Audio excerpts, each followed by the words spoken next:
Praise God. My name is Mary Wajiko Giselo. I love Jesus Christ as my Lord and Savior. And now we are going to know the meaning of Christian education. Christian education is to teach the Word of God, because the ground of knowing your life is about God who created you. You have to tell other people there is God who cares about your life. There is Jesus Christ who died for you. And therefore, when you give the ground of God, the Father, the Son, everything will be okay. Christian education is, first of all, you have to start it from your own family. Let your family know that there is God. Let your family learn how to read the Word of God. Let your family know that even neighbors are so important to them, because you cannot learn without a neighbor. Education is to reach to other people. There are others who are so weary. They are so weary that they cannot even know how to live in their life. Others have no jobs. You have to let them understand. You have to work hard. You have to sweat in order to get your daily bread. And even when you do that, God will bless the work of your hands. God will take care of your life. And therefore, even our own children, whom we have in our own families, you have to tell them that education is the starting point of your life. Without education, you can never get anything. You can never even have knowledge. You can never even understand what life is. When you come to your congregation or your palace or wherever you go to worship the Lord, let people repent. Let people know that without God, you cannot go anywhere. You preach to them. You tell them that God is holding their lives. Come to the men. Men must know that they are the Levites of their families, because they are chosen by God. They have to make their families know the Word of God. They read the Word of God, and even to preach to them. Ladies are there to observe their families. They should also hold their families by also teaching them the Word of God, even to their neighbors, as Abigail did. You must be a wise woman. And now, when you come to the neighborhood, there are others who don't have anything to eat. They are jobless. And now you have to tell them that they have to work hard. And when you go to the other areas, let people understand that education is what can make you to be what you are. You must be proud of education, and you have to listen to other people, even to the other neighbors. Let them know, even to the age mates.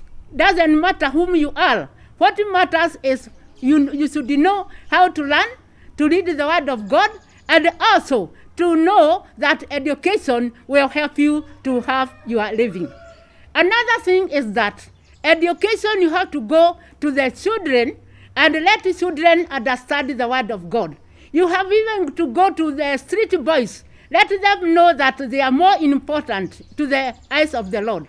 Then go to the men, those deceased men. You should even tell them that there is life after your partner is gone. The same case applies even to the ladies who have lost their dear husbands. Let them also know that there is life after the one they had has gone. All this must be done through God our Father, who cares for us each and every day. Another thing is that you have even to go to those street boys who are so despised that they cannot even know that there's another better life. Tell them to come to church so that they can learn the Word of God. Tell them that when they serve God, they will get everything that they want God, because God cares for them. Another thing is that go to those people who doesn't even know that their life can be more important. Let them understand as well. Education, you have to also to take a pen and a pencil so that you start writing to enrich your life, to enrich, because when you start a business, you can never start a business without the Word of God. You can never start even a business without education. Go to other areas, even to the countrywide. Move from areas, different areas. They're telling people to understand that there is God. Those who are areas, you should also go to visit those people that they don't have clothes to wear. Go to visit people who don't even have food to eat. Buy a packet unga. Go and give it to them. You have got so many clothes in your house. Go and give to them. And they will be very happy to know that there is somebody who is considering them by giving them education. Is something that is very important. It is the starting ground of your life. And therefore, you have to learn how to know with your neighbor. You have to learn to teach young boys, like now, young people. They have gone to take some drugs. They have gone even to have a self-denial.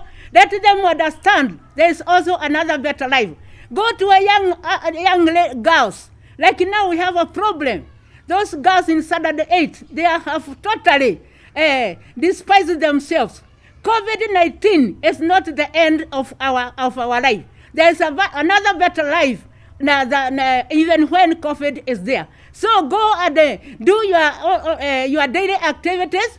Children go and study, and even those who are in Form 4, even to the university.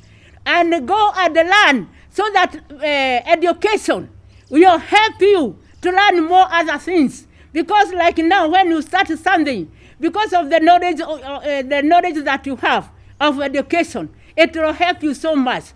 Also, there is that Mama Boga somewhere there. She doesn't have anything to start the business. Go and assist her. Go and pray with her. Tell her that there is another better life. Even those young people, these men, our husbands, they have gone to an extent of taking this Kalogos. Kalogos is not the end of your journey. Go and tell them, first of all, there's the word of God. And tell them, instead of going to the shop, studying there, let them know that they can do something. Kalogo will only destroy your body. Taking beer will only destroy your body. But when you use your own sweat to start something, you'll have a better life. When you do something, God will enable you. God will able to let your work to prosper, because you have already started and you have allowed God to be a control of your life. Go to the church. There are other people who don't even understand the word of God. Go and preach to them. Tell them that Jesus died for them, and there's another better life when Jesus is there. And that is why Jesus died for us. That is why Jesus sacrificed his own body, his own death, so that we can have eternal life. And when we leave everything to God, when we leave everything to Jesus, otherwise it will be better than what we were expecting. And therefore, even those people who are in the government places, let them also know that there is God who lives, that there is God who cares for us. Even when this COVID comes, there is God who knows why we are going through what we are going through. So keep yourself, focus yourself in God himself. He will never despise you. Obey him, obey his command. Let him know that your life cannot be better without him. Therefore, COVID is just a disease like any other person, but follow the rules of the government. Follow the rules to cover yourself. Even keep a distance so that you can not spread the disease to the other person. And there, when you obey, leave other things to God, he will take control of our lives. And therefore, even when you are going somewhere else, to a different place, let others of people know that they should also obey God himself. And therefore, we are planning that when life is in the situation that we are in, we should go for another better place. We should start something. Don't be idle. Don't stay in the house. And then you say that you don't have anything. Even 5 shillings, you can buy a skuma of 5 shillings. And then when somebody comes and buy that skuma, tomorrow you'll be able to buy another one. You start like that. And all this, it is because we are asking God to be our helper. All this will happen because we know we don't hold our own lives. as it says in the book of Exodus, that God rescued the children of Israel. We are even the same like the people of Israel. They disobeyed. Therefore, we should be very careful not to disobey God, so that He can always be on our side. And other things He shall do it for us, only when we obey the word of God. And therefore, education stands for many categories, different categories for the education, for your own life, and even for your neighbor, even to entire country, even to a neighbor where that person doesn't know what is life. So you have to encourage that person. Let him understand that there's God who cares. And when you, even parents, when you're at home, then let your children to idlers. Teach them. Show them the book. Even they can go to the river to fetch water. They can even dig in the chamber. They can even go and look for to fetch food for the cattle that is in your family. They can even go and pick tea. They can even go and pick coffee, because this is where we get the managers in coffee plantation. This is where we get the managers in the banks. This is where we get the managers in other different places. Therefore, education can teach you so many things for you to understand about your life. And for that reason, education can educate you in very many different ways. So today, that is all what we can learn about education with the help of our God the Father, the Son, and the Holy Spirit.